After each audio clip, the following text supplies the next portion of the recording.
no ens l'hem mirat el llibre, hem de parlar del llibre que no hem vist? No. Hola, bon vespre, moltíssimes gràcies per ser aquí i abans de començar tot l'acte en si escoltarem unes paraules, en directe, unes paraules del president Jordi Domingo, que per motius físics va caure, es va trencar una cama i té una pena perquè volia ser aquí, perquè no podia donar passada, no ser-hi, però va dir jo d'alguna manera hi he de ser, doncs el tenim connectat, sort gràcies de la tecnologia, el tenim connectat online.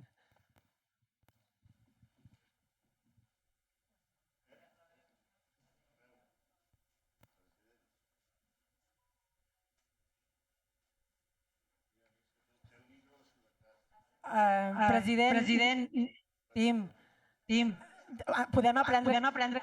Ara potser sí. Em sentiu?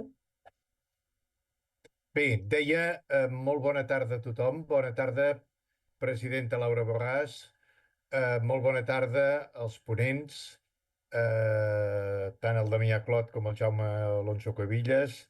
Bona tarda també a la Mireia Marina Vergés, perdó, i a tots vosaltres que heu vingut a escoltar aquesta tercera conferència de Catalunya Debat. Per mi és un plaer avui presentar-vos, no faré la presentació d'aquests dos personatges perquè són prou coneguts, a més la Marina estic segur que ja us en farà una petita ressenya, però per mi són dos extraordinaris personatges que poden parlar i amb molta raó del que és avui l'estat espanyol i especialment la justícia, que és la que s'ha irrogat el poder de defensar la unitat de la pàtria. Són dos personatges que ho tenen molt ben estudiat. A mi aquest debat m'interessava molt de ser-hi, m'hagués agradat fins i tot participar amb ells, perquè en definitiva, mireu, ells... un era molt acabat de néixer, com aquell qui diu, 2 anyets, em penso, quan va morir el dictador, l'altre tenia 14 anyets, i aquí el veterano sóc jo, i potser sí que també hagués pogut aportar una visió de tota d'aquest pas entre una il·lusió enorme que ens va fer sortir de la negra nit del franquisme, esperant una democràcia plena amb reconeixement a les llibertats nacionals de les 3 nacionalitats històriques del país i, evidentment, a on hem arribat, ells ho saben tan bé com jo i ho explicaran d'una forma absolutament clara. A més, m'hagués agradat per fer una petita venjança amb el meu bon i gran amic Alonso Cuevillas, perquè encara recordo a l'època del procés, nosaltres no érem ni a l'estat major ni als llocs de decisió política, però evidentment érem molt actius en aquell moment de la política i fèiem moltes xerrades, i encara recordo el dia en què, em sembla que era amb el Sergi Blázquez, si no recordo malament, ell i jo vam anar a fer una conferència, no sé si era al Teatre Bellarguel o algun lloc per allà. I a mi em tocava l'últim. I quan ell era el segon i va acabar, va tenir la mala idea, després d'explicar moltes coses i el que es havia de fer i el que no s'havia de fer, doncs de dir, doncs, i ara el Jordi Domingo us explicarà com es fa tot això. I em va deixar al peu dels cavalls. Per tant, avui m'hagués agradat molt ser amb ells dos, i potser intentar tornar-li aquesta jugada i veure si ell pot utilitzar la bola de vidre molt millor del que jo la vaig poder utilitzar en aquell dia quan ell va tenir aquesta ocurrència. Però bé, coneixent la ironia i el bon humor del Jaume, doncs se li perdona tot, evidentment. Escolteu-me, us deixo amb ells, heu vingut a escoltar amb ells, jo també em quedaré aquí escoltant-vos amb un plaer immens. Damià, espero sentir lo del cop tou i el cop de vellut, que són idees que sempre m'han ajudat i m'han interessat moltíssim respecte a la situació del país, i que jo he manllevat de les teves teories que em semblen encertadíssimes, i amb molt de gust us escoltaré.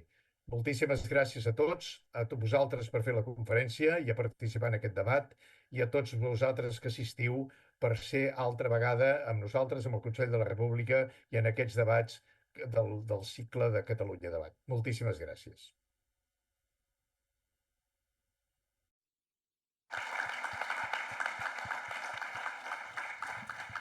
Bé, gràcies, president. Esperem que us recupereu aviat, que se'ns ha girat feina. Bé, doncs, moltes gràcies per assistir a aquesta nova conferència del cicle de Catalunya a Debat. Com sabeu, en aquests cicles de conferències intentem que la temàtica sigui variada, interessant i enriquidora, i aquesta vegada tractarem la persecució judicial de l'independentisme, amb el gran privilegi de tenir dues eminències del tema i que, a més, sé cert que ens ho faran prou amè, prou didàctic com perquè els que no en tenim ni idea, que no som gens iniciats en el món judicial, doncs us puguem seguir i us puguem entendre. Per tant, qui tenim avui? Doncs jo no sé si diré res que no sapigueu. Ara, si us hagués de dir el currículum sencer d'aquestes dues persones que tinc aquí, d'aquí una hora us en podeu anar, que ja he fet la ponència jo tota sola, perquè ja per una estona. Però bé, bàsicament, Jaume Alonso Cuevillas i Sairol és llicenciat i doctor en dret, catedràtic de dret processal a la Universitat de Barcelona, advocat en exercici des del 1984, economista col·legiat, llicenciat en ADE, màster en direcció comptable, especialitat auditoria de comptes, exdegà de l'Il·lustre Col·legi d'Advocats de Barcelona, expresident del Consell de l'Advocacia Catalana, expresident de la Federació Europea de Col·legis d'Advocats, expert jurídic de la Unió Europea en arbitratge internacional, me'n salto unes quantes, perquè ja dic que si no, autor de diverses monografies i articles de revista en matèria de dret processal civil, dret processal penal, arbitratge, dret concursal, organització i justícia. A més, ha guanyat diversos premis, el Premi Feixó Carreras, el Premi Europea Astaf, el Premi Ferran Termés, i a més ha exercit de diputat al Congrés dels Diputats en diverses legislatures, la darrera amb Junts, portaveu de la Comissió de Justícia, d'Assumptes Exteriors i altres responsabilitats com a diputat, i també ha estat diputat del Parlament de Catalunya, president de la Comissió de Justícia, Interior i altres responsabilitats. I podríem seguir, ja us he dit que això és etern. I en Damià del Clot és doctor en dret, advocat, politòleg i escriptor, i no sé si podíem afegir més coses, i monologuista, no? Ja podem dir. I aquesta costa més, titular-se amb això costa més. I ha estat professor de Ciència Política a la Universitat de Barcelona i de Dret Constitucional a la Universitat Autònoma de Barcelona. Ha estat regidor i portaveu d'Esquerra Republicana en la legislatura del 2007 al 2011, alcalde de Vilassar de Mar i president del Consell Comarcal del Maresme. A més, és autor de novel·la negra i també d'assaig polític i de tema judicial. Entre altres llibres ha publicat Anatomia del Deep State espanyol l'any 23 i ha estat guardonat amb el Premi Vila Ametlla de Mar i amb el Premi Fiter i Rossell i va ser finalista al Premi d'Assaig Francesc Ferrer i Gironès. Treballa per la independència de Catalunya des de la militància, donant suport al procés sobiranista i també des de la vessant intel·lectual, i a més ell posa, perquè ho he trobat a internet, ell posa que és optimista, positiu, li agrada el bàsquet, la música i la coca de crema. Doncs molt bé. Molt bé. Doncs us deixo amb ells que tenen coses molt més interessants a dir. Bé, perdoneu. És que ara m'han posat en un compromís. La primera vegada que pujo a l'escenari i m'han posat en un compromís. Jo tinc una instrucció que és, us passaran unes targetetes perquè poseu les preguntes al llarg de tota la conferència, aquestes preguntes m'arribaran a mi, jo les classificaré, faré una feinada i després jo faré les vostres preguntes als ponents. Però el molt honorable Jaume Cuevillas m'ha dit, jo t'ho desmonto. Dic, no, m'ho desmonto. Diu, però ho faré jo i així no et podran donar la culpa a tu. Així que ara ell m'ho desmunta. Doncs vinga, moltes gràcies. Bona tarda a tothom. Primer, per al·lusions, algunes referències, president, que suposo que m'estàs veient al clatell. Primera, malgrat les insinuacions, asseguro que no tinc res a veure amb el fet que s'hagi fracturat. No he estat jo qui ho ha provocat per evitar aquesta revenja que se sabia segur. Perdoneu, de fet, president, de manera voluntària, quan ell venia cap aquí, ha caigut, ha estat a punt de trencar-se la mà i l'ha aturat la Guàrdia Urbana, perquè s'ha saltat un semàfor. O sigui, és aquí de miracle. Pel nerviosisme de trobar-me amb el Jordi, que he de reconèixer-li, el president del Consell de la República, és original per tot, no us ho ha dit, però s'ha trencat el peroné. I això és original, perquè la gent es trenca la tíbia o el fèmur, però trencar-se el peroné és que és un punt. Bravo per tu, Jordi, i que et recuperis molt aviat. Segona cosa que enllaça amb l'esmena que farem a l'organització, començo explicant com ens vam conèixer el Damià i jo. Ell em coneixia perquè havia sigut professor seu, però com que venia molt poca classe, suposo, jo no el coneixia amb ell, no? I un dia un bon amic comú, jutge, em diu, escolta'm, que un amic meu presenta un llibre molt interessant, diu, és d'Esquerra, pobre, dic, bueno, és igual, ningú és perfecte, i vine, vaig anar allà, que fins i tot vaig patir perquè estava tota la plana major d'Esquerra quan jo era diputat, em sembla que estàvem a Madrid, Laura, i em sembla que era diputat, no sé com ens dèiem, no sé si érem del Junts damunt, no sé exactament què érem en aquell moment, però clar, tots els d'Esquerra van veure allà un juntaire i quasi van venir els de seguretat en això, fins que ell va tenir amabilitat. No, el Jaume Alonso Cuevillas, que va ser professor meu a la universitat. Després vam anar a fer una cervesa, ens vam conèixer, era la presentació del seu primer llibre. Ell va fer una tesi doctoral porcina, una tesi doctoral que, com del porc, ho ha aprofitat tot perquè ha tret 3 llibres de la tesi doctoral i em va encantar el primer, em va agradar més el segon i encara més el tercer. No sé si encara pots fer algun tipus de crosta o ungles o això. Sí, no, ja t'he fet 2 pròlegs. El primer es deia L'Ofer, el segon es deia Anatomia del dret del deep state espanyol i el tercer es diu Colpisme. I són el llibre, el primer que vaig assistir, dic, ostres, que és el llibre que m'hauria agradat algun dia haver escrit, i ja desisteixo perquè ho has fet també, que és impossible millorar-ho, i no, ell ho ha millorat 2 cops i per tant això. A partir d'aquí li he prologat llibres, ens hem fet amics, hem fet molts bolos junts i per tant estem tan habituats que no cal que seguim cap protocol. I aquí és on ve l'esmena, no hem preparat res, tenim rotllo suficient per parlar tota l'estona que vulguem, per adaptar-nos, i a més no tenim, ni el Damià ni jo, cap inconvenient que per fer-ho més a més, en qualsevol moment ens pugueu, no cal que feu una pregunta escrita, aixequeu la mà i feu una pregunta. Si algú intenta fer una ponència alternativa, no us preocupeu que ja el tallarem nosaltres mateixos, no? Però, veritablement, com que el tema del que parlem és tan ampli que ho podem derivar cap on sigui, de fet hem fet moltes que teòricament eren iguals i amb el mateix lema i han sortit totes diferents, no? I ell és autor de novel·la negra, però de fet el que estem els dos explorant és la possibilitat de convertir-nos en monologuistes, no seria duolistes, no sé, lingüista com hauríem de dir això, no? Perquè és molt més divertit que no parlar de dret, que és una cosa molt avorrida i avui en dia fins i tot trista. Començo amb uns apunts que són la tesi central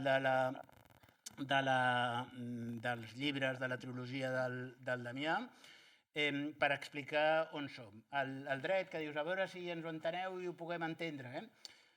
Els que figura que ho hauríem d'entendre tampoc ho entenem. Tampoc ho entenem perquè el dret neix per solucionar els conflictes de la convivència ciutadana, per evitar que la gent vagi amb garrots pegant-se uns amb els altres, sorgeixen unes normes que regulen la convivència, tant entre particulars com es crea un estat que assumeix el monopoli de l'ús de la violència i també s'han de posar unes normes que limitin aquest estat enfront del ciutadà.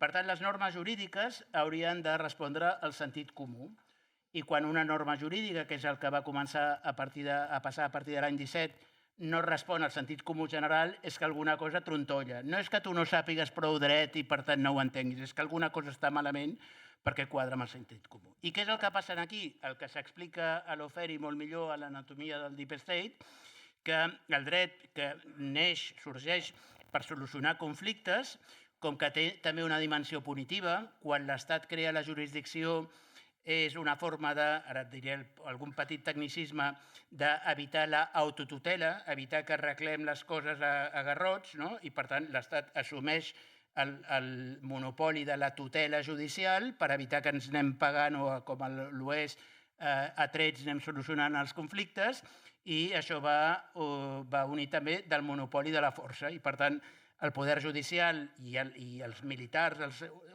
nosaltres sempre parlem de togats i uniformats, són els que assumeixen el monopoli de la força. I això s'ha de poder imposar coactivament, veritablement, doncs, si alguna persona delinqueix i va matant a d'altres, doncs actua la policia, l'ha de detenir i un jutge l'ha de condemnar i s'ha d'ingressar a presó. I si hi ha un conflicte intersubjectiu amb un tema, el que vulgueu, d'algú que no paga el lloguer, doncs ha d'intervenir la força coactiva de l'Estat per embargar-li el compte corrent, el salari, el que sigui, i pagar el que li deu. Per tant, la justícia té a l'Estat, a través de les seves manifestacions més característiques de la sobirania, poder judicial i ordre públic, té el monopoli de l'ús de la força. I què és el que passa? Com que a l'Estat, que hauria d'estar al servei dels ciutadans, encara que sembla que sigui un acudit, no ho era, això era seriós, hauria d'estar al servei dels ciutadans, no? Doncs no sempre funciona així i utilitza de forma tergiversada aquest poder que té, aquesta força coactiva, no per solucionar conflictes, sinó per reprimir la dissidència política. I això és el lawfare, el lawfare que s'ha teoritzat molt pels alemanys, que el Damià ha fet, jo crec, la millor adaptació que s'ha fet a dret espanyol tots els temps sobre el que és el concepte de lawfare, tot i que el Damià aquí només parla del lawfare com el dret penal de l'enemic, que és el dret que s'utilitza amb la seva força coactiva per reprimir la dissidència, per reprimir l'enemic, sigui maçon i comunista com era el franquisme, sigui separatista basc, sigui pobre, sigui d'una ètnia no sé què, sigui el que sigui.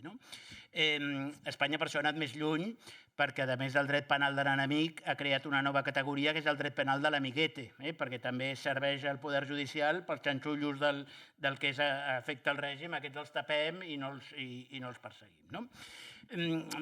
Per tant, tenim la primera dimensió, lawfare, persecució judicial de qualsevol dissidència, i l'independentisme estem clarament aquí. Amb una segona matització, que m'encanta com la defineix el Damià defineix Espanya com un estat dual. Què vol dir això? Vol dir que Espanya, sobre el paper, quan jo anava amb els col·legues belgues i no entenien res, no s'ho creien, és que ens han posat una querella de 118 pàgines i ens han citat un dia festiu per l'endemà haver d'estar a 635 quilòmetres amb un tribunal que no és competent. Ens demanen 30 anys de presó, el delicte més greu del Codi Penal, quan no hi ha hagut cap violència, i a sobre la querella va uns documents que ens han donat en paper, i clar, el paper toques el link i no sobre res, i els belgues aquells es miraven, no? A més, el Boye va treure la cigarreta electrònica i va fer alguna cosa, es van fotre tots a riure, van pensar que aquests tios fumant grifa, perquè si no donaven crèdit al que els hi dèiem. Perquè ells tenien la concepció que Espanya és un estat democràtic i de dret, amb separació de poders, membre de la Unió Europea, amb una transició que nos dimos entre todos, amb un monarca que en aquells moments ja se sabien cosetes, però fora no tantes com aquí, no? Tenien aquesta concepció. Perquè, i això ho explica molt bé el Damià, aquest estat dual fa que efectivament sobre el paper i a la superfície hi hagi unes estructures homologables a les de qualsevol país, a qualsevol estat de dret, no? Separació de poders, poder legislatiu, eleccions democràtiques que es fan cada quant de temps, però per sota hi ha un deep state, hi ha uns poders ocults que són els que tenen la capacitat real, que són bàsicament, nosaltres hem dit sempre, uniformats i togats, no? Que actuen al marge, fora dels controls de l'estat democràtic. I aquests, i és una altra aportació del Damià, que està principalment desenvolupada, t'acabo de fer la presentació dels 3 llibres, Sí, compreu-los, que són molt bons, sí, colpisme, ara faig la de colpisme, no? Jo també en tinc un, després me'l presentaràs tu, que és un procés polític i 100 preguntes, que també es pot comprar, apassionant també. El meu és de color groc, a més, vull dir que és més militant, i més petitet, com jo, sí. Doncs el colpisme encara afegeix una altra cosa, que és que aquests uniformats i togats es creuen imbuïts d'una raó d'estat, que per ells és la unitat de la pàtria, bàsicament, i això simbolitzat amb la monarquia, que és la clau de bòveda que ho tanca tot, i també uns privilegis econòmics que són sobre l'economia espanyola és l'economia de la llotja del Bernabéu, una economia d'amiguetes, i tot això sota la cúspide de la monarquia i amb la raó d'estat que tots aquests uniformats i togats es creuen, que és la integritat territorial, és el que fa que és igual. El dret pot dir el que vulgui, perquè nosaltres aplicarem el que ens sembli, perquè el nostre objectiu és acabar amb l'adversari polític. A partir d'aquí, no parleu del que vulgueu, pregunteu-nos el que vulgueu, però no ens feu cap pregunta jurídica perquè no és seriós, perquè la resposta no és seriosa. És igual si ens pregunteu, jurídicament, pujar-se amb un jeep de la Guàrdia Civil comporta 12 anys de presó? Doncs jo crec que no. O és que el Tribunal Suprem ha dit que sí. Molt bé, jo segueixo creient que no, però ho han aplicat. I la repressió, i ara li cedeixo la paraula al Damià, que si no, com que feia... És que és la primera vegada que parlo en públic avui i llavors aprofito, no? Doncs, clar, quan parlem de la repressió judicial, parlem d'aquella que hem vist l'empresonament del nostre govern, que ja ve de lluny, perquè jo recordo que quan vaig anar a veure l'endemà que els empresonessin, que vaig visualitzar la foto del govern Companys, o altres casos de l'oferts com el que ha patit la Laura Borràs, o moltes altres manifestacions en matèria de llengua o en matèria de moltes altres coses a nivell administratiu, civil, laboral, que provoquen a més un efecte molt pervers, que és l'autocensura. Jo tinc un client que és un dibuixant que publica en un mitjà conegut que 3 cops per setmana de promig m'envia a la vigília la vinyeta: Jaume, puc publicar això demà? Dic, tu mateix t'estàs ficant amb la monarquia, t'estàs ficant amb l'església, t'estàs ficant amb no sé què. Dic, jo no et puc assegurar, en funció del jutjat que et toqui, que això no consisteixi, no entenguin que, no? I moltes vegades ell mateix ja, quan veig que ho publica, ja no publica el que m'havia enviat a mi, que tenia més gràcia. Doncs això és un dels efectes perversos. Però jo callo, que ja he parlat molt, perquè Damià, tu segur que tens moltes més coses a dir. I mira que repanxingats que els tenim tots, segur que tenen moltes preguntes a pensar. Vinga, Damià. Doncs molt bona tarda a totes i a tots. Molt agraït als companys i companyes del Consell de la República per convidar-nos a parlar i un plaer ser aquí a l'Ateneu barcelonès. Vull també agrair al Jordi Domingo, el president, perquè recordo la primera vegada que vaig presentar el llibre Lawfare. De fet, hauria de ser la segona o la tercera. Ens va convidar en Jaume Marfany a la televisió i recordo que vaig coincidir amb ell, ens coneixíem d'alguna cosa, però vam començar un debat jurídic que recordo que va ser molt gratificant i profitós, i a partir d'aquell moment ens vam anar trobant en diades, en festivitats, signant llibres i per tant una salutació i un desig que es recuperi aviat. I després el meu amic Jaume Alonso Cuevillas, que és cert, ens vam conèixer a la Laie, me'n recordo com vas arribar, me'n recordo que hi havia la plana major d'Esquerra, me'n recordo que em preguntaven, ha vingut en Jaume Alonso Cuevillas, em deien, com si fos un extraterrestre. No, és normal i corrent que vingui perquè és un jurista, ha sigut professor meu. No, és veritat, ha sigut professor meu, evidentment, i a partir d'aquell moment va passar una cosa molt estranya, que és que jo presentava els llibres i venien 2 o 3 persones, llavors amb en Jaume Alonso Cuevillas en venien moltes més. Llavors vam començar a fer presentacions, vam començar a vendre llibres i la cosa ha anat bé fins ara. Després no només venia a les presentacions i m'ajudava a fer les presentacions, sinó que les va prologar i fins i tot hem publicat llibres en castellà i en anglès a la London School of Economics, vull dir que poca broma. El tema està en què un servidor, quan va presentar la tesi doctoral a la Universitat Autònoma, que corria l'any 2021, acabava de passar el Covid, jo recordo que un dels capítols el dedicava al cop d'estat. El cop d'estat com a forma una mica d'avortar la voluntat democràtica de l'estat espanyol de regenerar-se i posava els exemples de les constitucions que havien sigut una mica o poc democràtiques, però que havien tingut una voluntat de democratitzar l'estat espanyol, que havien estat avortades per militars i per cop d'estat, i parlava del cop d'estat militar. Però després anava fins a l'actualitat i deia el cop d'estat militar avui s'ha transformat en un cop d'estat de vellut. Allò que explicava el president, el Jordi Domingo, un cop d'estat de vellut o un cop d'estat, diguem-ne, tou, el tou, el cop d'estat tou. I aquest cop d'estat tou el definien des dels Estats Units i des d'acadèmies vàries del món sencer com el lawfare. I vam començar a posar exemples. I llavors em deien, però estàs segur que a Catalunya hi ha hagut lawfare? I llavors posava un exemple, que l'he apuntat. Deia, mira, posava un exemple. Dels últims 12 presidents de la Generalitat, dels últims 12, per tant, des de la República, de la Segona República cap aquí, 8 han estat o empresonats, o exiliats, o assassinats. És a dir, dels últims presidents del Parlament, uns quants, entre els quals la presidenta, han estat objecte de lawfare, per tant, han estat condemnats, han estat perseguits i alguns han estat fins i tot a l'exili. Ribert Barrera va estar a l'exili, Carme Forcadell condemnada a presó, Roger Torrent imputat i processat, Laura Borràs condemnada inhabilitada i Josep Rull condemnat i a presó. Per tant, poca broma. No és que els líders independentistes o els líders catalanistes tinguin un ADN criminal, sinó que aquí hi ha alguna altra cosa que pot explicar per si mateixa aquesta dada.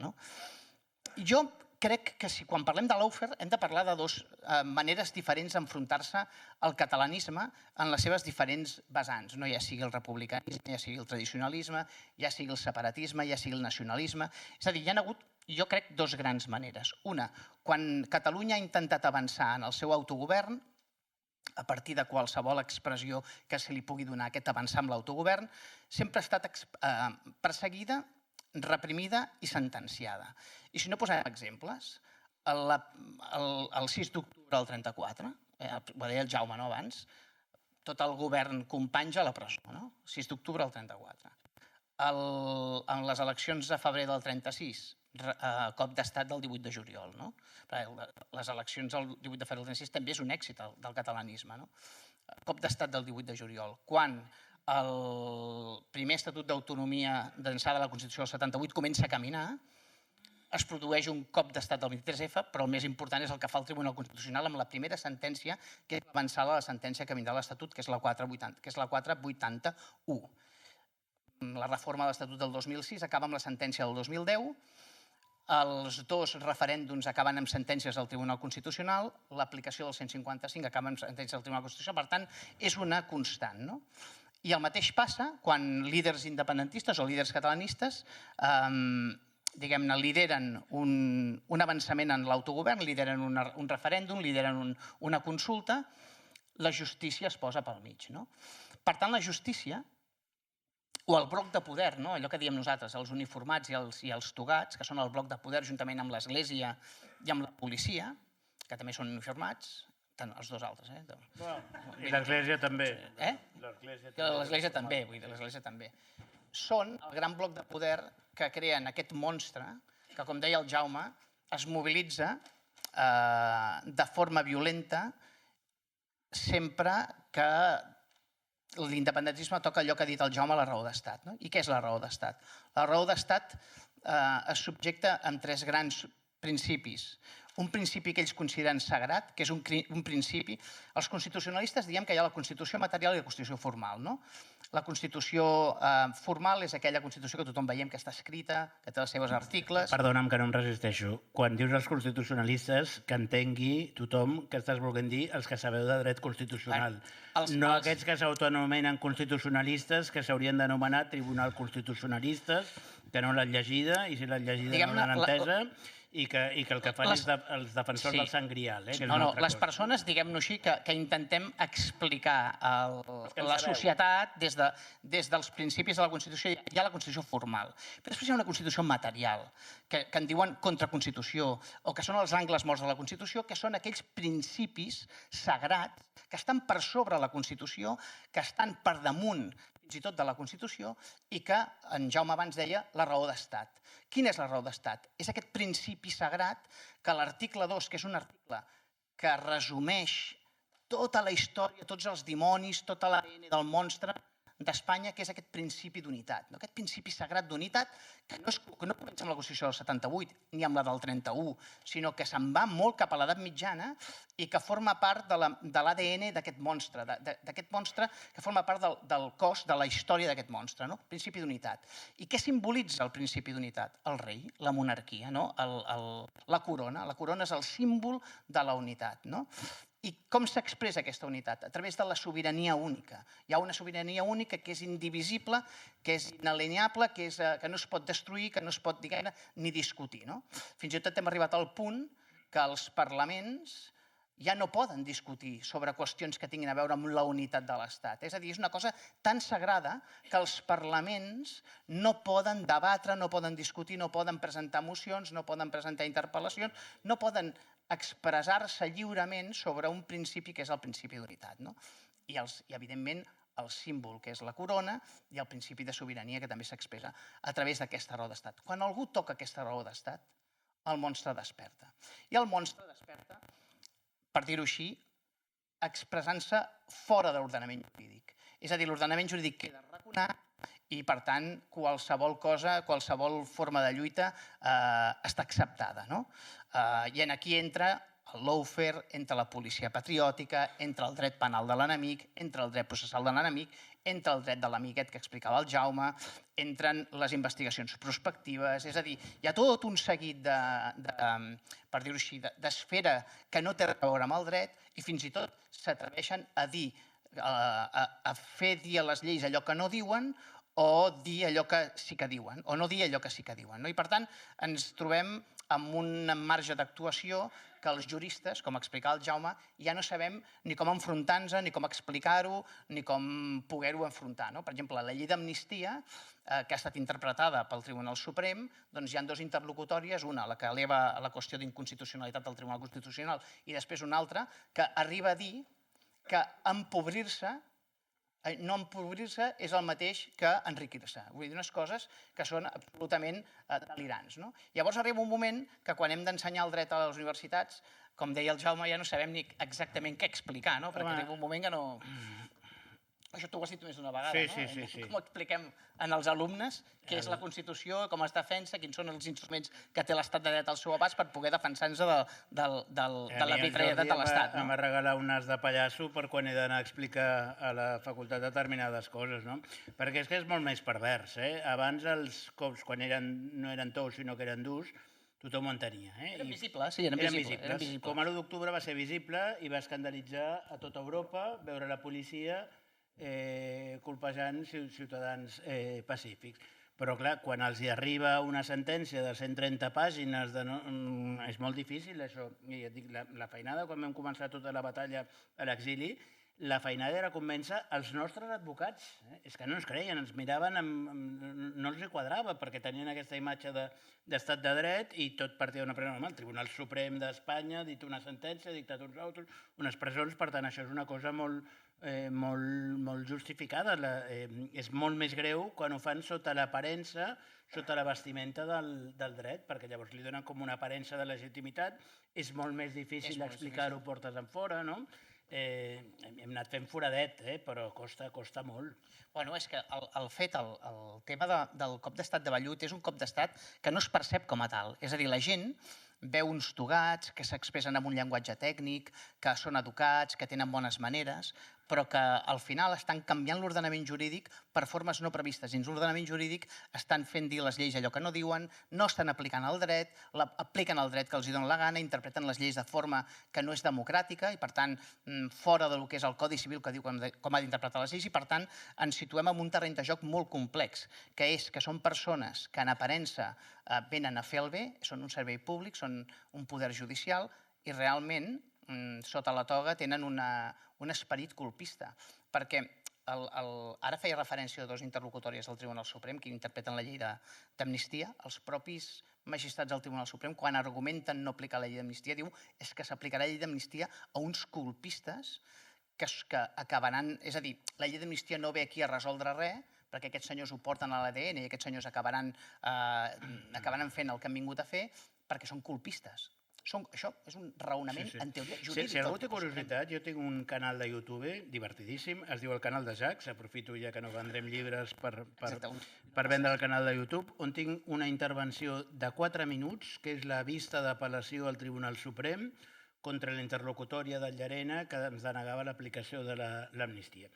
Primer va intervenir el Boye i com que sap dret, el Boye va estar 30 o 40 minuts parlant d'aquelles coses que els agrada dir als juristes, l'element subjectiu de l'injusto típico i aquestes coses. I jo vaig estar 4 minuts dient, escolti'm, no qualsevol estudiant de dret, qualsevol ciutadà mínimament informat sap que aquesta llei s'ha aprovat per aquest tema i per aquests senyors.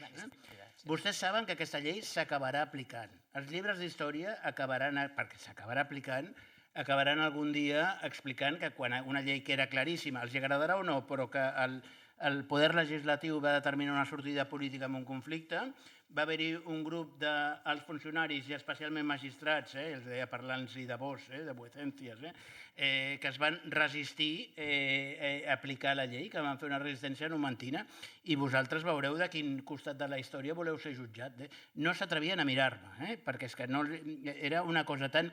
És que un estudiant nostre, amb un examen sobre la llei d'amnistia, ens posa això, no només el suspenem, sinó que a més jo l'agafo i dic, escolta'm, noi, tu no has pensat que potser aniria millor estudiar macramé o no sé, vull dir, alguna cosa més adequada a les teves capacitats?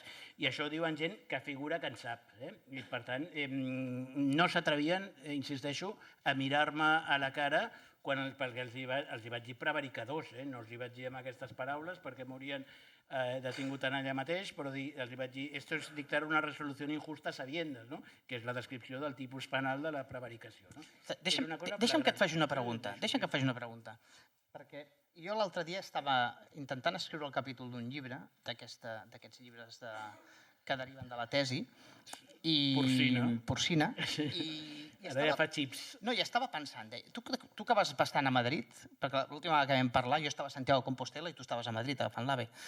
Deixa'm que faci una pregunta. Tu per què creus que els jutges del Tribunal Suprem, del Tribunal Constitucional, de l'Audiència Nacional, tota aquesta aristocràcia de la toga que pol·lula al voltant de la plaça Villa de París de Madrid, Audiència Nacional, Tribunal Suprem, Fiscalia General, Consell General del Poder Judicial, és a dir, tota aquesta casta, aquest bloc de poder que deien, tu per què creus que s'arroguen aquest paper de salvadors de la pàtria a través de la jurisprudència i de l'última paraula que implica sempre estar al vèrtex del Poder Judicial? Home, si vols veure una explicació tècnica i fantàstica d'això, llegeix el Damià del Clot. Vull la teva... La majoria ens passa això, que no hem llegit el que hem escrit. Exacte, això és una gran veritat. Això que acabes de dir és una gran veritat. No, perquè com que ho llegeixes, ho escrius amb ordre diferent i després ho ensenyes i et fa mandra i ja no tornes a llegir mai més, no? Si un dia llegeixes tot el que has escrit seràs savi, que ho sàpigues, no? Sabré més. Sí, per això ho expliques molt bé, perquè s'ho creuen. Ells parteixen d'una primera premissa, els polítics són inútils. Fins aquí podríem estar d'acord, no? I com que els polítics són inútils i no posaran remei amb això i estan convençuts que la unitat de la pàtria està per sobre de tot, perquè això ve, per cert, va haver un llibre, ostres, no me'n recordaré del nom de l'autor, però segur que algú a la sala m'il·lustrarà, un llibre que tampoc me'n recordaré com es diu. El cop t'ha sentat malament. No, ostres, sí, el cop m'ha sentat fatal. Un llibre sobre la catalanofòbia, es diu Catalanofòbia, el llibre, ha sortit fa molts pocs mesos, l'escriu un professor. Sí, vaig fer una piulada perquè em va encantar el llibre, tinc ganes de poder coincidir amb ell, perquè ha explicat que tot això ve, com deies tu, o el llibre de l'Aleix Sarri també de raó de... com es diu, el de Ànima de República, si l'he presentat i tot. És a dir, tot això ve de fa segles, allò de sin que se note l'efecte, totes aquestes coses ve de fa segles, i ells s'ho creuen i estan convençuts, no? Perquè ara canvio de tema, i aprofitant que també soc economista i tinc poca oportunitat de fer-ho servir, hi ha un llibre que és un best-seller de l'economia, escrit per dos economistes, van obtenir un d'ells el Premi Nobel, que són dels primers que van aplicar la sociologia a l'estudi de l'economia, i es diu el llibre Why Nations Fail, per què fracassen els països, hi ha versió catalana, castellana, Robinson i Acemoglu, que expliquen per què hi ha països rics i països pobres, i es parteixen de les tesis clàssiques. És per el clima, per la religió, per la raça, i van veient en diversos contextos històrics i geogràfics que no és així, i posen l'exemple de Ciudad Juárez i El Paso, que podria ser Puigcerdà i Bourg-Madame, no? Són un és pobre i un és ric, mateix clima, mateixa raça, mateixa religió, mateix tot, no? I resulta, arribant a la conclusió, molt documentada, de que hi ha països on hi ha un govern, un poder que afavoreix el creixement econòmic, perquè protegeix la propietat privada, la lliure iniciativa i no posa obstacles a la productivitat, i hi ha altres països on hi ha una èlit extractiva que intenta torpedinar perquè intenta expoliar la riquesa del país. I quan t'explica això, que van des de l'edat mitjana des dels imperis antics fins avui, amb diversos llocs i I a tapes t'estan explicant el que deia abans, l'economia de la llotja del Bernabéu. I és que Espanya és això, Espanya és un país extractiu perquè Castella, que és la que s'ha imposat a les Espanyes, és una economia imperialista, perquè de latifundista, no comerciant, i per tant, és que no tenim res a veure i ha canviat tot. I per tant, i per preservar aquest statu quo, han hagut de crear l'enemic interior, i l'enemic interior som nosaltres. Van ser els bascos primer, però menys, perquè aquells els preocupava perquè mataven gent, quan ens deien sin violencia se puede hablar de todo, ens ho deien, sí, se puede hablar però atente a les conseqüències, amigo. I llavors és això, la raó d'estat és això, han de conservar uns privilegis perquè hi ha una aristocràcia amb la monarquia com a clau de volta, però tots els poders que avui ja són més econòmics, però també mediàtics, religiosos, etc. I llavors han de buscar excuses, perquè la unitat, tot això no és més que una excusa que s'han cregut ells mateixos per mantenir l'statu quo, i a partir d'aquí tot val. Però fixa't una cosa, ara tu posaves l'exemple al País Basc. Jo quan analitzava també el tema del lawfare vaig arribar a la conclusió que el País Basc va ser una mena de banc de proves que després es va aplicar a l'independentisme. És a dir, el primer president, diguem-ne, després de la democràcia constitucional, que acaba condemnat. El primer president del Parlament és l'Atutxa, per no dissoldre el grup parlamentari de Batasuna, etc. És a dir, la plantilla basca se li aplica, però mai arriben tan lluny, malgrat tenir motius, com per aplicar, per exemple, el 155. És a dir, al País Basc, malgrat haver-hi violència, malgrat haver-hi una situació molt més complexa socialment, no arriben a prendre les mesures tant judicials com policials... Perquè econòmicament té menys pes. Jo volia anar aquí. Econòmicament té menys pes, però jo crec que ara mateix s'ha creat una sort d'anticatalanisme que s'acaba aplicant, i ara això que et diré potser et sonarà fins i tot estrany, però deixa'm que t'ho digui perquè ho penso profundament. L'altre dia estava... Sí, penso que ens està escoltant gent, però bueno... Aquí hi ha gent connectada amb això que diuen ara el que diré ara pot semblar estrany, però l'altre dia estava intentant escriure un capítol i vaig pensar-ho perquè realment ho crec. Mireu, jo crec que ara el lawfare ja no s'aplica només a la qüestió política, que també s'acaba aplicant a la qüestió política, però el catalanisme ha esdevingut en les seves variables, sobretot l'independentisme, però el catalanisme ara mateix és el gran enemic de l'estat espanyol, aquella dicotomia que explicam sempre el Carles Smith i tot això. Ara hi ha lawfare també cultural. El tema de Sixena tu el coneixes bé perquè hi parlaràs dimarts. Dimarts vinent a les cotxeres de Sants, que aquí no ens han volgut. Ara t'he fotut un cable. Cultural, hi ha el lawfare econòmic, és a dir, el dèficit fiscal, no deixa de ser, amb la impugnació que va haver de l'Estatut, no deixa un lawfare també que té impacte econòmic en la societat catalana. Però és que també hi ha un lawfare, i ara em direu que m'he tornat boig, no m'he tornat boig, arbitral. És a dir, la justícia arbitral també tracta els equips catalans de forma molt més injusta que la resta d'equips de la Lliga. I això és una cosa, i no només amb el futbol, passa també amb el bàsquet i passa també amb altres esports. Si us fixeu... Quan una empresa catalana intenta comprar alguna cosa, antes alemana que catalana. Exacte. Quan el Jaume Roures intenta quedar-se a la capçalera de Zeta, no li deixen quedar-se a la capçalera de Zeta. Per tant, és que és a tots els àmbits. És això. Hi ha un anticatalanisme generalitzat en molts àmbits que s'acaba anant contra l'enemic català. I aquesta és una realitat que jo crec que s'ha de posar en coneixement. Ara, quan diuen això del grup objectivament identificable, que també és una qüestió que jo crec que cal explorar, ara no sé exactament si té molt recorregut o no, jo crec que sí, jo crec que és un concepte que té molt recorregut, s'hauria de començar a agafar, a través d'alguna fundació, d'algun observatori o així, començar a agafar tots els greuges, començant per allò que dèiem, la repressió institucional contra líders institucionals catalans, començant pels presidents de la Generalitat, continuant pels presidents del Parlament, membres del govern, persones, entitats, etc., i començar a fer una gran causa catalana o contra Catalunya i poder-la explicar, perquè jo crec que és una cosa que té recorregut no només teòric, sinó que pràctic. Sí, pràctic també, perquè hem començat a fer una escletxa a àmbit europeu que ens costava molt que ens creiessin, no? Sí. Però ja s'ha definit el GOI, s'han anat definint coses. que són demostratives, portes en fora també, però això és molt lent, és un camí molt lent, és una goteta que ha d'anar perforant la roca, de que efectivament els catalans no estem tractats, no se'ns aplica el codi penal, sinó el codi postal. Perdoneu. Perdó, tenim una intervenció. Sí.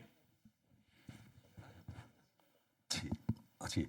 Jo vull fer una pregunta, però començaria dient que amb els 25 minuts que porteu m'heu acabat de convèncer. Vull dir, ara sí que tinc clar... No eres indepe abans de venir, jo? Tenia dubtes. Tenies confiança en la justícia, no? Sí, tenia alguna petita dubte, però me l'heu aclarit. Bé, la meva pregunta és la següent. Si al final la conclusió és que tenim un estat que és dual, l'estat aquest el formal i l'altre que fa el que li dóna la gana, que ja fa temps que ho sabem, i no és un tema de lawfare, sinó que a més té la capacitat de destituir diputats, de destituir presidents, escollits democràticament. La meva pregunta és, bé, ja estem on estem, ho sabem, ho podem corregir això? I si ho podem corregir, de quina manera? Gràcies. La resposta és breu amb la independència.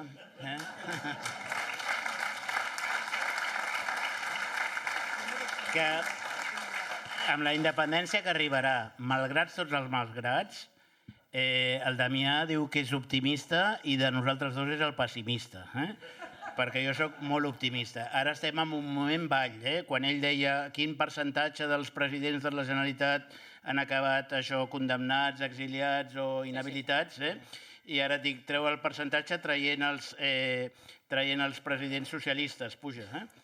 Sí.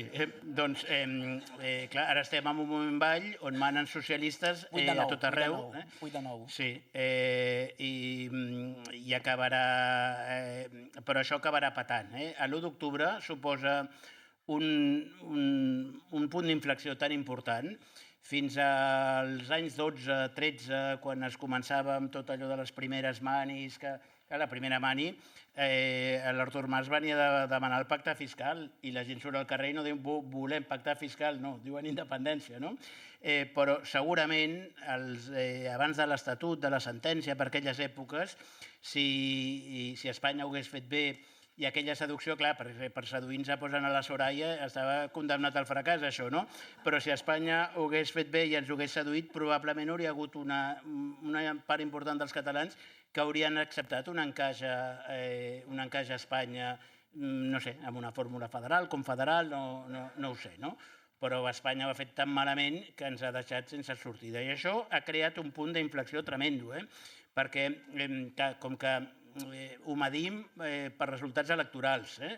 A les eleccions moltes vegades hem d'anar amb la pinça al nas i votant l'opció que menys ens desagrada i llavors hi ha molta abstenció, molta gent que s'ha quedat a casa i això fa que aquell 52% que vam tenir doncs ara hagi baixat, però jo no conec ningú indepe que hagi deixat... Bueno, sí, un perquè es va casar i la seva dona va dir lo estoy quitando de todo eso, no? Però fora d'això no conec cap indepe que ho hagi deixat de ser. I és que la immensa majoria hem desconnectat totalment de l'espanyolitat, de la monarquia, del Borbó, hem desconnectat, i això és irreversible, això és imparable, trigarà més o menys. No sé quin serà el detonant, no sé si serà una pandèmia, una guerra imprevisible, una intervenció europea de la troika perquè Espanya està en fallida absoluta, no sé quin serà, però això serà.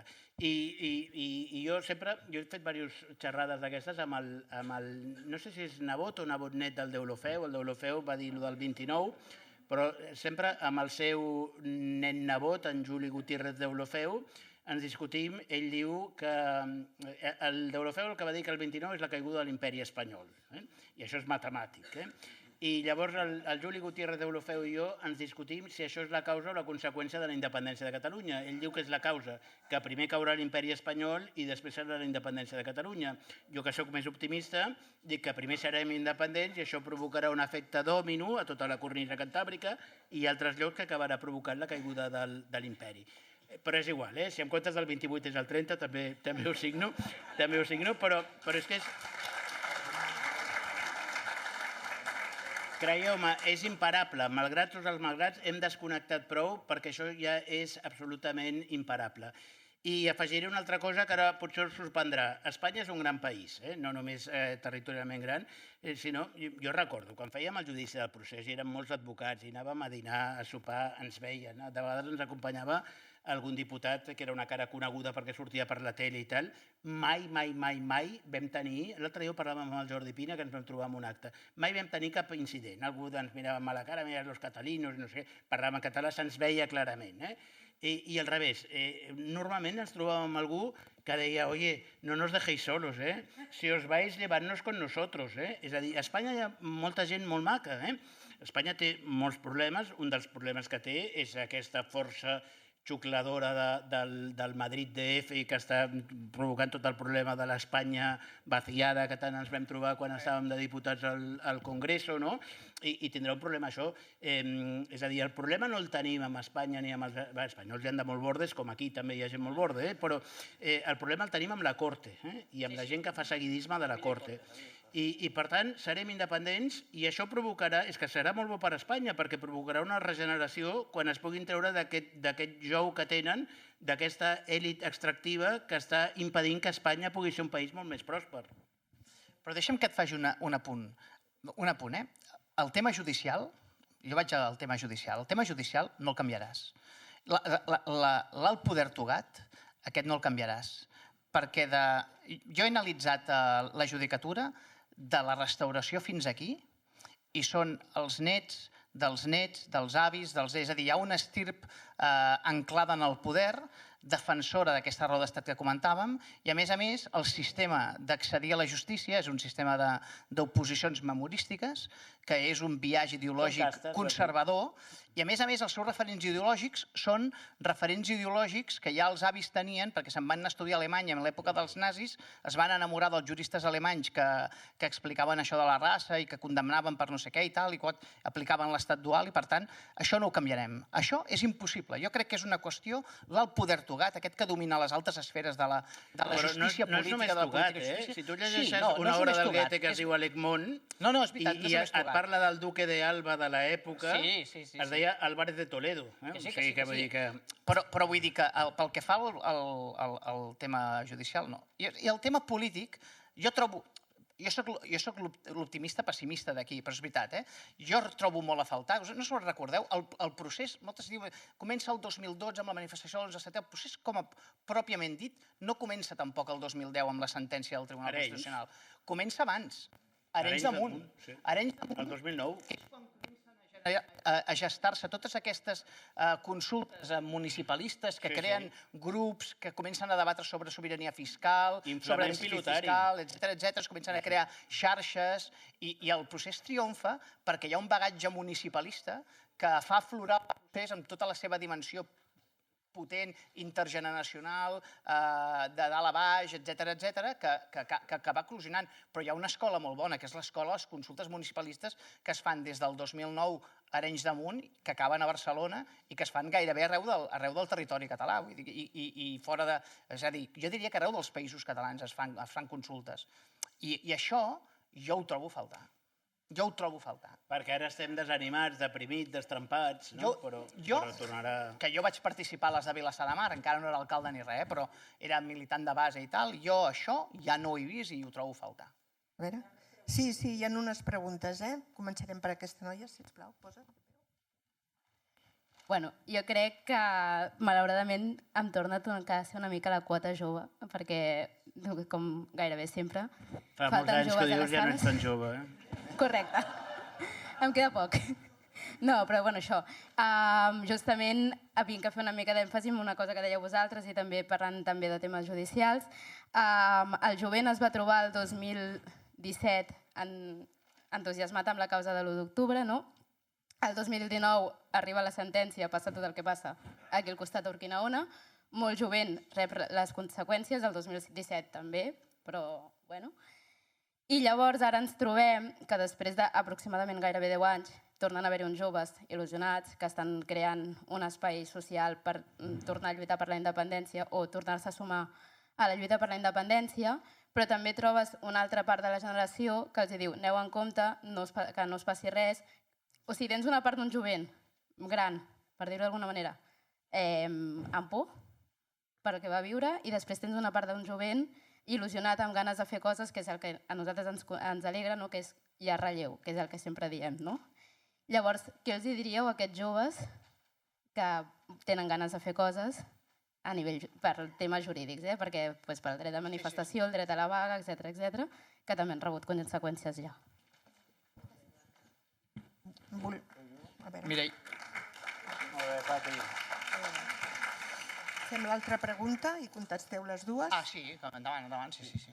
No, hem parlat de la lawfare basada en la catalanofòbia, però és que fins i tot sembla que quan el Pedro Sánchez i alguns fan algun gest cap a Catalunya, doncs aleshores també es fa la lawfare contra ells. Es pot dir que ja han fet un pas més i comença a haver-hi lawfare contra el sanchisme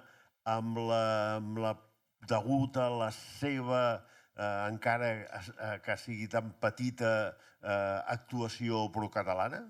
Sí, i estaven advertits. Si mireu el canal de YouTube aquell que he dit abans, hi ha una intervenció meva al Congrés que els adverteixo. Va ser en ocasió, no sé si tu te'n recordes, Laura, era una moció que no sé si havia presentat la CUP o no sé què, i no sé de què estàvem parlant, i a mi, ara us ho diré, la presidenta ja ho sap, em feia molta il·lusió amb aquells velluts, aquella olor a naftalina i tal, em feia molta il·lusió poder dir hijos de puta, no? I clar, però havia de buscar la via, no? I sí, perquè no pots dir així gratuïtament, després venen les nitipisses, t'ha dit zumo de fruta, aquelles coses, no? I no s'havia inventat el zumo de fruta encara, no?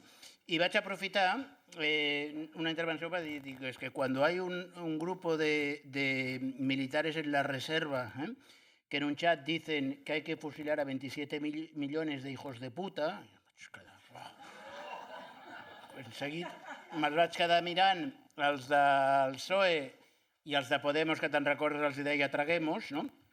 Deia, no sé si sus señorías han echado cuentas, pero me temo que forman parte de este contingente. Porque solo con catalanes y vascos no lo llenamos, esto, no? Te'n recordes que es van quedar tots... Estan absolutament, perquè van començar aplicant efectivament l'experiment basc, després han vingut això, i és qualsevol nivell de dissidència ètnica, i com van ser els maçones, els homosexuals, és igual, qualsevol cosa que faci nosa, aquest estat la persegueix. Bueno, és que és el que va passar. L'experiència republicana ja ens explica com el franquisme crea tribunals d'excepció per perseguir tota la dissidència política. Tribunal per a la repressió de la maçoneria i el comunisme. Tribunal de la repressió de la maçoneria i el comunisme. Que per canviar-li, per fer-lo més polit, quan el franquisme avança, li canvien el nom a Tribunal d'Orden Públic i després Audiència Nacional. Sí, sí. Pues el mateix. El decret que voler va un néixer crea l'altre. com a Tribunal para la represión de la masonería y el comunismo, que aplicava la ley de vagos y maleantes. Que és la primera llei espanyola que aplica el dret penal de l'enemic copiada de les lleis alemanes del nazisme.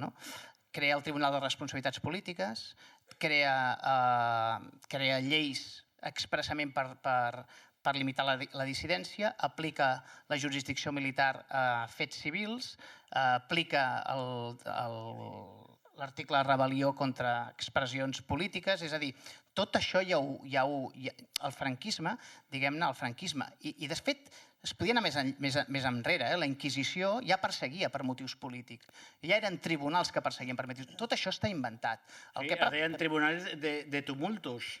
Per tant, sí, és que tot això està inventat, tot això ja ho han inventat, però ho han anat purificant, li han donat una pàtina més polida, més que troba... És a dir, i ara ja ho perfeccionen ajudant-se de les xarxes socials, dels programes de premsa rosa, la pena al telenotícies, que és aquella pena anticipada que fan els programes de televisió que jutgen sense garanties i quan hi ha el judici de veritat, aquella persona entra a la sala absolutament condemnada, presidenta, que ens ho hem trobat, vull dir que al final tot això, ja ho hem trobat, ja ho hem vist. És una plantilla que s'ha anat aplicant d'ençà de la Inquisició i a cada època que han trobat la seva especialitat. I com explica el Jaume, el Tribunal de Repressió de la Maçoneria i el Comunisme, el decret que l'aboleix crea el Tribunal d'Ordre Públic, el decret que aboleix crea l'Audiència Nacional, ho reconverteix i li dona cada vegada ho sofistica més. I després el que deies tu, Pat, Sí. que el tema del jovent. És molt important el tema del jovent, perquè si hi ha alguna esperança, l'esperança ve d'aquest jovent que ja ha participat en el procés, que ja ha acumulat know-how, que ja sap com funciona tota aquesta, diguem-ne, rebel·lió pacífica que hem anat fent i pot aportar aquest bagatge a un nou procés. Però clar, necessitem, i tu deies abans, quan estaves intervenint, has dit que necessitem algun deslloriador. catalitzador. No? Catalitzador, Un catalitzador. no? Quin serà aquest catalitzador? No ho sé, però serà, perquè fixa't una cosa, ho deia abans, Pati, això ha afectat a la gent jove de forma especial, però ha afectat a tothom. Deia dibuixants que s'autocensuren les vinyetes, molta gent, no? Ara tinc un deixeble que ha escrit un llibre que et passaré, molt interessant, que es diu El suïcidi processal, que explica una cosa molt perversa. El Codi Penal espanyol en matèria d'ordre públic és tan dur, parèntesi. Recordeu el tema aquell dels gilets jaunes, de les armilles grogues franceses, que van haver-hi molts... amb un munt de morts, aquí res. Doncs va haver-hi un breu que va passar pràcticament desapercebut als diaris, que deia que un citoyen que va fer un còctel molotov i va provocar un incendi amb una gendarmeria va estar condemnat a 3 mesos d'arrest. Tradueixo al castellà això, Audiencia Nacional, hinchaurondo, 12 anys... És tan bèstia el Codi Penal espanyol, i ens hem trobat tants casos. Jo he defensat molts joves represaliats, joves i no joves, fa poc l'Albert Forcades, que una cosa, afortunadament aquests ens ha sortit bé, però tants i tants, no? Que la gent no només s'ha començat a espantar i hi ha molta gent que està retraiguda, sinó que a més ha provocat un suïcidi, perquè si tu et posen que t'acusen d'atemptat, doncs tens molts números d'acabar condemnada. I amb una... perquè l'atestat policial es convertirà, això quan estàvem al Parlament a la darrera legislatura vam crear una comissió del model policial que malauradament no va arribar a resultats tangibles perquè ho van avortar alguns grups polítics que avui estan al govern, però no vull donar més pistes, i dèiem això, l'atestat policial es converteix acríticament amb l'escrit d'acusació de la Fiscalia i acríticament amb la sentència condemnatòria. I llavors, quan un jove o no jove, l'Albert Forcades no és jove, sap que es pot enfrontar amb una pena de 4 anys de presó que li esgarra la vida i amb un jove encara més, acaba conformant-se amb uns fets que no ha comès, perquè els seus advocats li diuen és que ho tenim molt pelut. També moltes vegades perquè les defenses s'han de treballar des de la instrucció i no fiar-te a l'acte del judici. Per tant, hi ha molt d'això. Hi ha molta por, molta autocensura. Una de les coses que ha provocat la repressió i la repressió judicial, que a més és indiscriminada, és arbitrària, és aleatòria perquè fa més por, perquè si hi ha un paràmetre, escolta, més que només condemnaran el que faci metro 80, doncs l'hora d'això, però jo tranquil, No, clar, però vull dir, com que és indiscriminat i poden alt, baix, home, dona, gran, jove, doncs la gent està acollonada, Però, a més, jo crec que aquí hi ha un altre factor important que també destacàvem abans, que és el factor de destrampament, És a dir, com que veiem que els partits han començat amb... no hem avançat, hem malbaratat les possibilitats que vam tenir l'any 17, hem arribat en aquest moment on estan els socialistes, per tot, la normalitat, passem... No, ells no girem, diu, passem pàgina, passem pàgina. Doncs, clar, la gent està desmobilitzada, però hi haurà algun moment un catalitzador i sortirem tots, gent gran i jove. Altra cosa és que la gent de la teva edat està fent birres ara. Només 4 friquis com tu, que esteu molt polititzats, esteu a aquesta hora escoltant a 2 advocats, que és una cosa rara.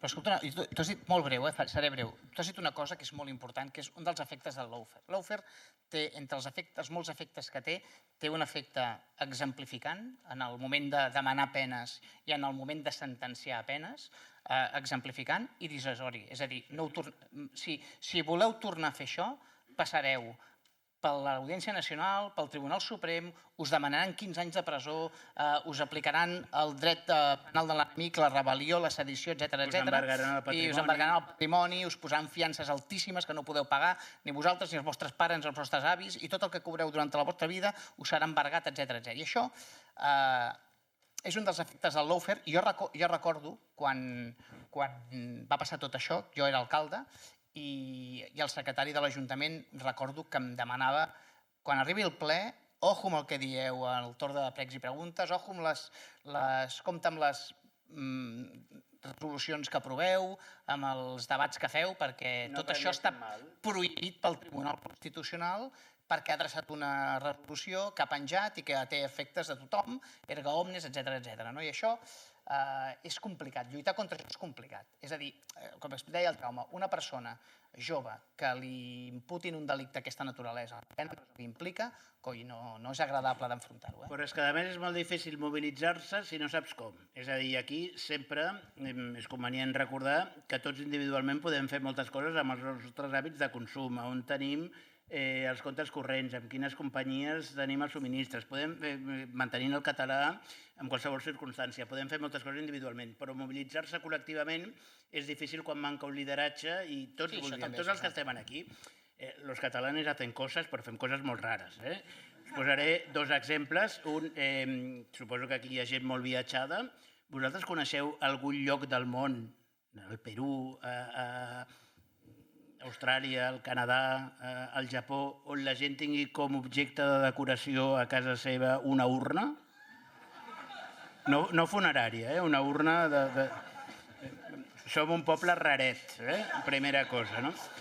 I segona cosa, avui és divendres al vespre i hi ha tot un auditori ple escoltant dos advocats, que per definició som la cosa més avorrida que hi ha al món, no? O sigui que som un poble curiós i, per tant, ens cal un catalitzador, perquè, malgrat tot, hem resistit al franquisme, estem resistint... Avui la Trinca estaria a la presó.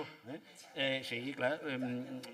I resistirem i guanyarem, no tingueu cap dubte. Tenim més preguntes. Ara passaran el micro.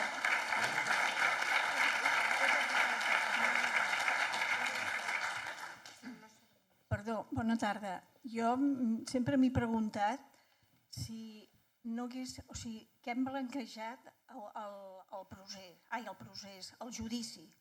No havia manera veient que no s'acceptaven proves, que tot com anava, judicialment no havia cap palanca de poder... Perquè jo, i amb carinyo, vaig veure que els advocats, boníssims, a veure qui era més bo. I vam blanquejar un judici que no es pot acceptar de cap de les maneres, i d'aquí ens ve tot, perquè, clar, evidentment, ells tiren pel dret, foten el que els donen la gana i estem enganxats perquè, clar, jo sóc la primera que si surto penso, bueno, mira, sóc gran i ja... però tinc por. És molt difícil, És molt difícil perquè això és allò típic que estàs veient un partit de futbol i dius, és que aquest el remato, aquest gol el marco fins i tot jo. Has d'estar allà i és molt difícil, no? Jo crec, però, que el Marchena els hi va guanyar la partida perquè van esperar ells jugar-li un pols i van reaccionar massa tard. Allò era un judici de ruptura. No sé si... És molt difícil parlar des de la distància i jo havia d'intervenir en aquest judici i vaig tenir la sort i la dissort, dic la dissort perquè m'hauria encantat intervenir al judici més important de la nostra generació, de la nostra història, però la sort és que no vaig intervenir perquè els meus clients no fueron habidos. Són pròfugos, no els troben. Roda l'advocat 34. Vull dir que és fàcil trobar-lo al Puigdemont, vull dir que no diguin pròfugo, escondido... No, sí, sap tothom on viu i tal. O sigui que vaig tenir aquesta doble sensació. Però jo crec que era un judici de ruptura, molt fàcil dir-ho des de fora, però Lloll, Fonoll no us havia vist, hola. Doncs la Laura Borràs recordarà, per exemple, el que vam fer al judici del 17A.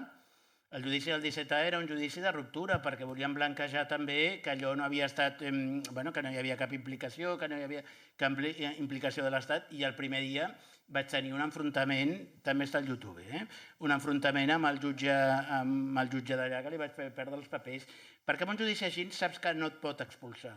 Si t'expulsa, hem perdut la partida. I si jo sé que no em pots expulsar, ja et faig plorar. Però això és molt fàcil dir-ho des d'aquí, des del sofà. Jo, em deixes que et faci una reflexió? La vaig fer, mira, crec que és la xerrada aquella que vam fer a Vilassac, tu hi eres, amb Antoni Strubel i la presidenta Borràs. I mira, jo et dono la meva... És veritat el que diu el Jaume, és molt difícil parlar des d'aquí. Em fa l'efecte que hi ha un moment que a partir del 27 d'octubre, parlo del judici, a partir del 27 d'octubre es trenca la unitat. I això, el trencament de la unitat, aquest trencament de la unitat es projecta a tots els actes que l'independentisme fa des d'aquell moment. I ara fa poc que ha sortit un llibre que parla sobre el monstre judicial, hi ha un dels advocats del procés que reconeix que la falta d'unitat estratègica en el judici perjudica els interessos de l'independentisme. I és veritat, jo crec com el Jaume que s'havia d'haver optat per una defensa ruptura. Defensa ruptura que volia dir ja d'entrada no reconèixer la legitimitat del tribunal perquè el tribunal defensava la pròpia raó d'estat, allò que parlàvem ara fa un moment, d'acord? És a dir, és complicat dir-ho, des d'aquí és molt difícil dir-ho. No, des d'aquí és molt fàcil. Perdó, des d'aquí és molt fàcil dir-ho i des d'allà és molt difícil fer-ho. El tema quin és? Jo crec... Digui. Agafi el micro. Sí. D'acord. Digui, perdoni.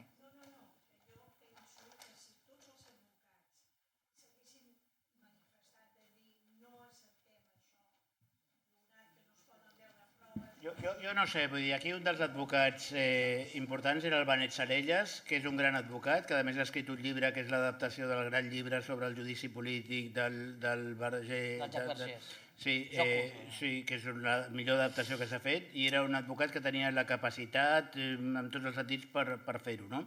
Aquí no sé si va ser el seu client que no li va deixar això, perquè jo no crec, i això ho explica molt bé el Benet Salellas, el judici polític avui no consisteix ja, com els judicis de la descolonització francesa, en no reconèixer la legitimitat del tribunal, sinó portar-lo al límit. No es tracta tant, sinó quan et diuen no, les preguntes després, insistir, i no com deia, no, sí, perdone, senyor presidente, tiene razón, no, insistir i expulsa'm. El Benet Salellas és un llibre fa una mica el resum del llibre del Jacques Vergés, que és aquell famós advocat del diable que va defensar causes molt estranyes, i hi ha una pel·lícula de Bernard Roder que explica molt bé la seva trajectòria, però, és a dir, és complicat, però jo insisteixo, crec que més enllà del judici de la defensa de ruptura, és el trencament de la unitat estratègica. En el moment en què jo ho recordé perfectament, el 29 o el 28 d'octubre veig que apareixen uns a Brussel·les i dius, hòstia, mira, i de cop uns estan a Catalunya i no entens res, ja comences a no entendre res i a partir d'aquell moment ja no entenc res. Bueno, si vols t'ho explico, però en públic no. Un segon. Però el judici em va sobtar molt la falta d'unitat estratègica i més, com diu el Jaume, tenint un jurista que jo penso que és el que té més, diguem-ne, la defensa estratègica al cap. Hi havia molta gent molt bona. Sí, hi havia molta gent molt bona, però el Benet Salellas jo crec que feia poc que havia acabat d'escriure el llibre. Devia fer mesos que havia acabat d'escriure el llibre. Jo crec que el Benet no el van deixar. I el llibre tractava sobre això, sobre la defensa de ruptura. Era un llibre que parlava sobre la defensa de ruptura. Sí, jo crec que està Bona tarda. Bona tarda. El meu nom és Josep Maria Molís i Codina. Soc empresari, enginyer industrial, i tota la meva vida m'he dedicat al govern d'empreses, etc. Però, com que m'agrada molt la història, al final, quan ja va arribar el moment d'afluixar les presències del dia a dia, em vaig dedicar a estudiar història, que m'agradava molt, i vaig fer el màster d'Història a la Universitat de Barcelona. Llavors, la meva il·lusió d'estudiar història era per veure si podia veure totes les realitats que havia viscut de diferències entre Catalunya i la resta d'Espanya, d'aquesta catalanofòbia, etc., veure-ho amb uns altres punts, amb uns punts de vista una mica més històrics, els que fan servir els historiadors. Aprofito per dir-vos que em vaig empassar 2 llibres que heu citat aquí, o un llibre que heu citat aquí, que és el del Josep Pich Mitjana, professor catedràtic de la Universitat Pompeu Fabra, sobre la catalanofòbia. És aquest, no em sortia el nom. I després n'hi ha un altre molt bo, que també és... Boníssim. Sí, és molt bo. N'hi ha un altre més breu, més llarg, una mica més espès, però potser més profund, que és d'Antoni de Simón Tarrés, que és un catedràtic d'història moderna, molt bo, que té molts llibres escrits, que es diu El valor político de la unitat d'Espanya. Aleshores, com que jo a través de les meves reflexions això hi queia molt bé, d'aquests 2 llibres, em van explicar molt bé on s'origina tota aquesta sèrie de coses, la catalanofòbia i el valor polític de la unitat d'Espanya. I la cosa ells potser podien remuntar-se més amunt, però coincideixen en que en el moment oportú d'arranque de la catalanofòbia és el regnat de Felip V. Felip V, vosaltres sabeu que tenia el seu escuder escrit, que era el Quevedo, que era el flagel número 1 dels catalans, i aquests senyors, amb motiu de voler fer la unió d'armes, que era voler que tots els pobles d'Espanya contribuïssin a la defensa de l'imperi espanyol, doncs va començar a atacar els catalans perquè els catalans tenien les seves constitucions i no volien allò. I això va acabar arribant. Sí, però Felip V, però podríem anar a Ferran el Catòlic, també. Sí, però vull dir, potser per no anar tan lluny i fer una cosa més pròxima. Aleshores, allà va començar a manifestar-se clarament, molt clarament, una oposició als catalans, perquè eren, el que en deien ells, insolidaris. Bé, això va anar continuant, però després hi havia el valor de la unitat d'Espanya. Esclar, això ja va ser el primer que va començar fort amb la unitat d'Espanya. Si la unitat d'Espanya no es produïa, tenien un prejudici econòmic amb que Catalunya no participava en la defensa d'Espanya. I aquest valor, és a dir, el fet de les dues coses que ha perviscut fins ara és que tota aquesta casta, aquest deep state, això s'ha anat formant al llarg dels segles, però ha tingut un punt comú, és l'interès. És a dir, si progressés el catalanisme, progressés tot això, es trencaria la unitat d'Espanya. Ho explica molt bé això el Damià amb els seus llibres. I per tant, el valor fundamental, diguem-ne, la goma que manté això unit és l'interès d'aquesta classe, que viuen i han viscut llavors sense treballar, sempre a través de l'or. Plenament d'acord. Per tant, hi ha un punt d'identificació. El fonamental és l'interès d'aquesta gent. Avançant per no fer-ho massa llarg, vull recordar en Prat de la Riba quan deia la raó sense la força no serveix. Nosaltres ens hem mogut, hem fet tot el procés, ho hem fet tot amb raó. Ho hem fet intentant fer d'una legislació o d'una legalitat amb una altra legalitat, ho hem intentat fer molt bo. Però no és aquest el problema.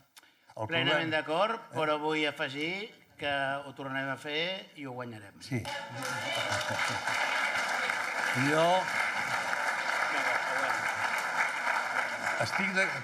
estic d'acord, perdó, no he acabat, estic d'acord amb el senyor Jaume Cloviras, però hi afegiria un altre d'allò. Poder el que no sabem o no tenim clar és com ho hem de fer. I aleshores potser diria que si sabem ben clar això, sabem ben clar quin és el punt que defensa aquesta gent, si sabem ben clar que l'interès és el que d'allò, què és el que podem atacar que va fort contra l'interès? A on podem fer? Els partits polítics realment han de perdre's amb aquestes discussions una mica vicentines que estan fent ara, sobre si... No. Crec, sincerament, que el punt fonamental és el punt de la sobirania. És a dir, nosaltres no podem trencar l'interès ni podem trencar res si no som sobirans. Plenament d'acord. És a dir, que no és... Que hi ha altres torns de paraules. És la independència. La sobirania és el punt en què podem arribar a decidir si som o no independents. Per tant, si tenim la clau de la caixa. Per tant, recomanació als partits polítics. Canvieu d'allò, insistiu amb el dèficit fiscal, insistiu amb les coses que estan passant ara, que si tinguéssim sobirania no passarien, que això ho poden entendre no només els independentistes, els que són independentistes. Sí, totalment d'acord. Per tant, penso que per aquí és el que hauríem d'anar. Aquí també hi havia una pregunta. Sí, i hauríem d'anar acabant, que tenim el temps, i per tant hauríem de tancar. On era per aquí? Sí.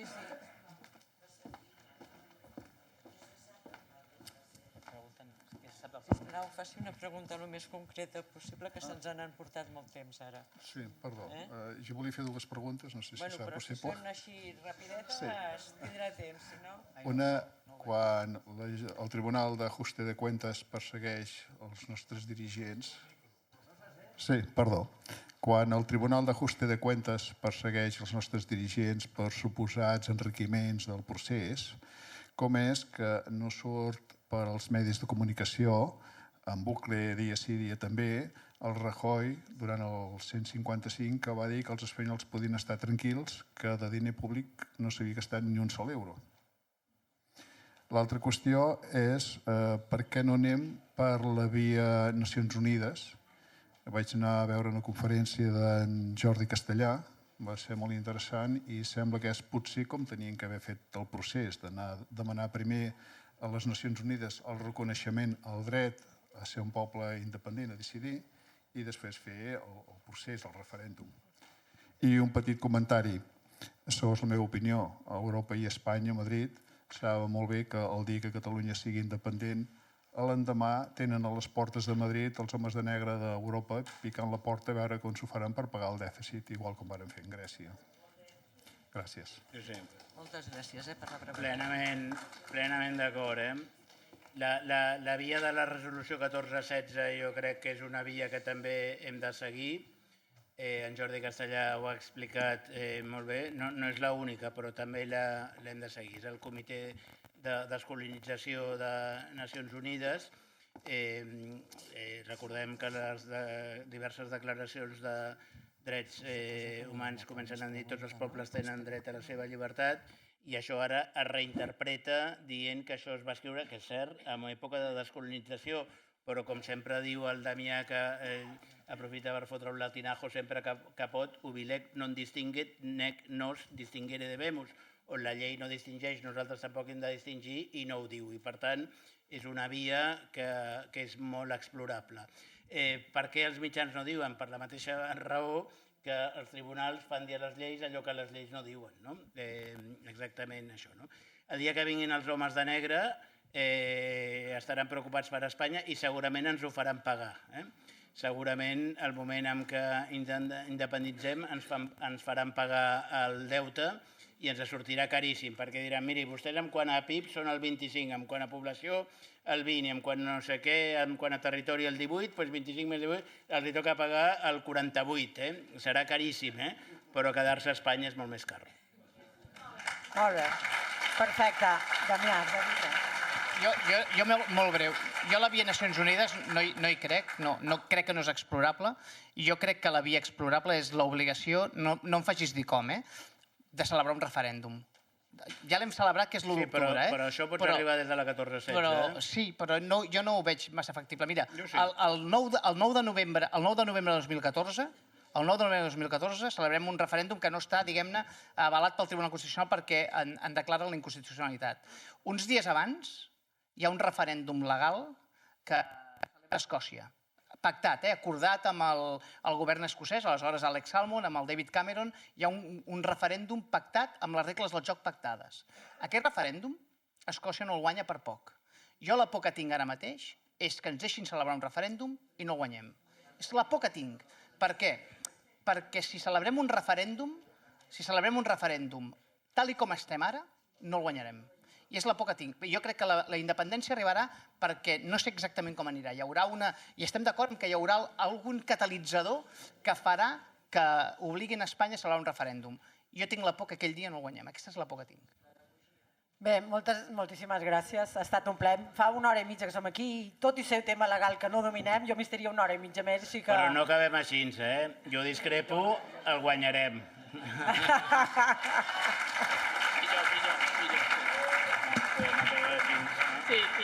Bé, moltíssimes gràcies. Us esperem als propers Catalunyes a debat i moltíssimes gràcies una altra vegada.